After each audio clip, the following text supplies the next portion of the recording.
Hi everyone, I'm Vanessa, marketing lead at Adina, and you're listening to The Beauty Curtain. This is the podcast that draws back the curtain on the beauty and personal care industry. And today we're back with Lauren Brown, here to spill the tea on all things Gen Z and Gen Alpha. Welcome back. Hi guys, it's nice to be back. Thank you for having me. So everyone's been talking Gen Z at the moment. They're a huge topic and they're really influential at the moment. How do they differ from the generations before them? So Gen Z, so those guys are currently between the ages of 13 and 26 years old.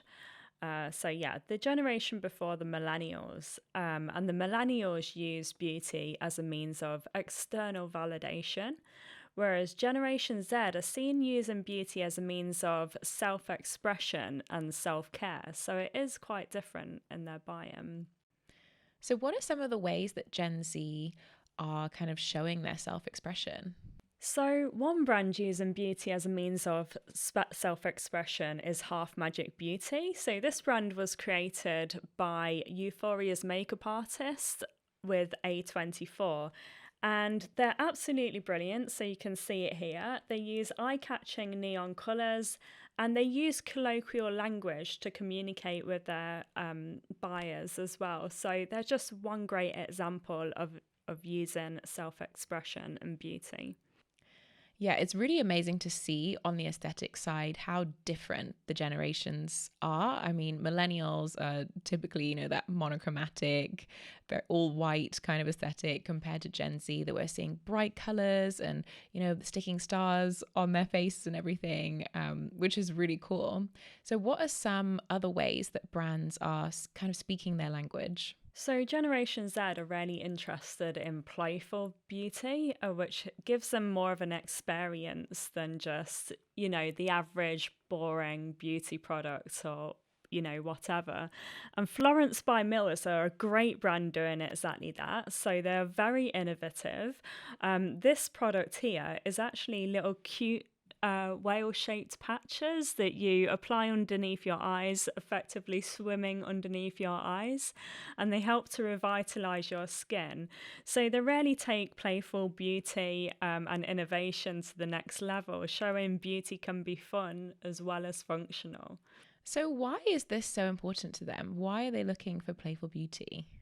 So Generation Zers just they're not seeking that external validation, so they're just looking to have more playful experiences with beauty. So that's really interesting that they're now kind of embracing playful beauty, maybe more sensorial beauty as well. Are there any ingredient suppliers that are meeting these demands? Yes, I'm glad you mentioned the word sensorial because we do have like a few ingredients in the portfolio that are great for enhancing sensory and aesthetics of formulations even. So just one example of a supplier doing that is Minasolve. So they have a great product from microfibrillated cellulose called A-SensoFeel MFC.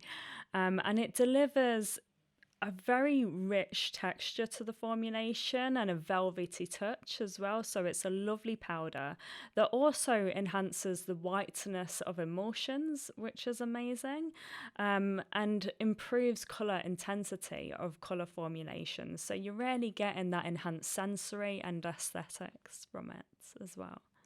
That's great to hear that they're really meeting that demand. And I mean, to enhance the brilliance of a cosmetic, that definitely leans into the trend.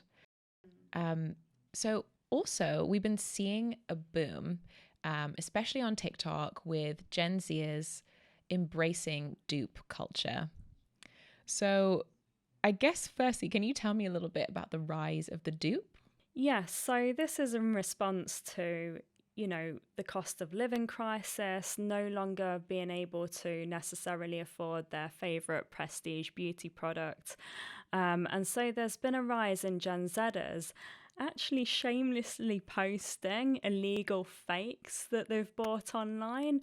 Not just illegal, but also alternatives as well. So, for example, Elf Cosmetics have released like a liquid glow filter foundation that's half the price of a Charlotte Tilbury Flawless Filter Complexion Booster.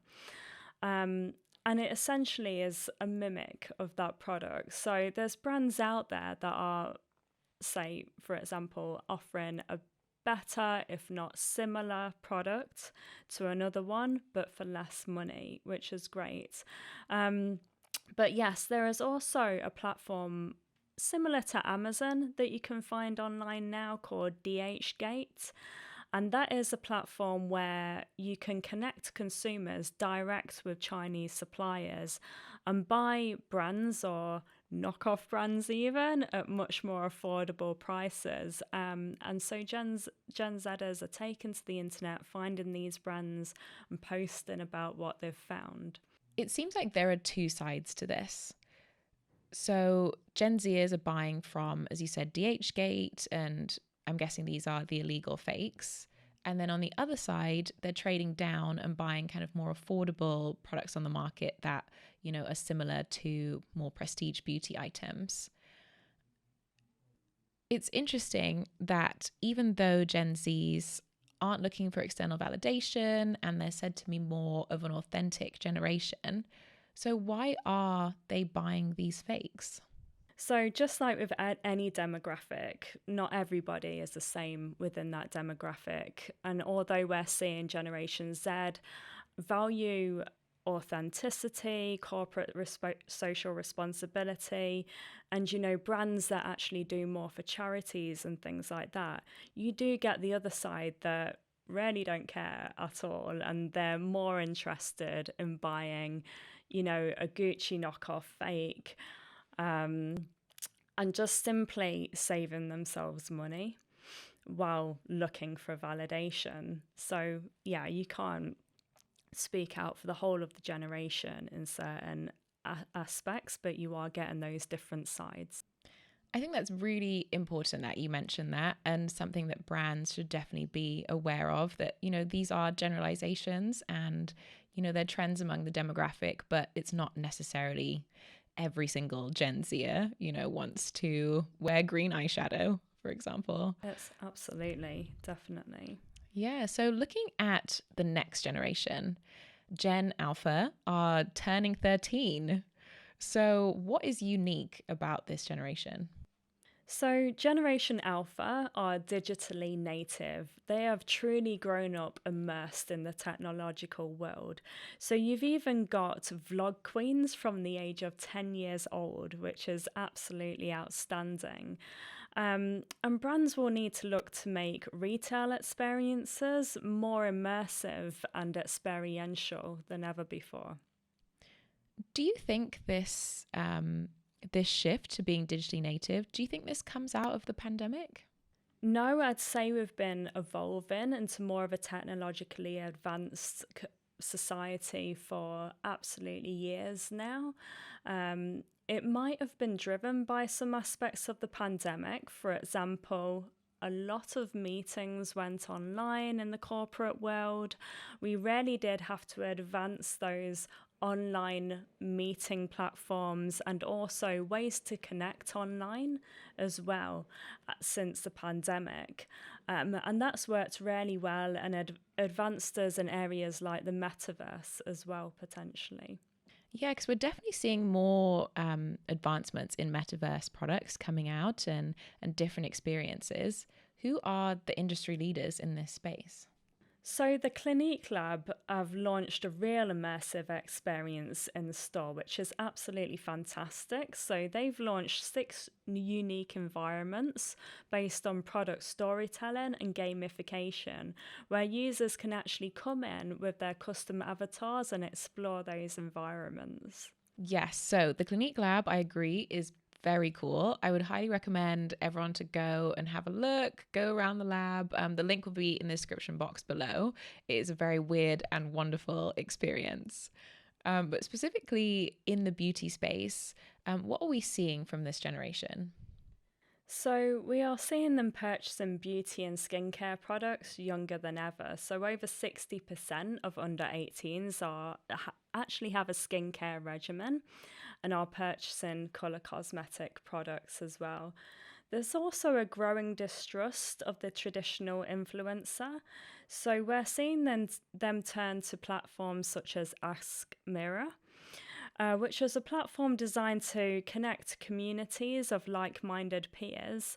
And actually, it does a great thing where it collates reviews from products from all corners of the internet into one place as well.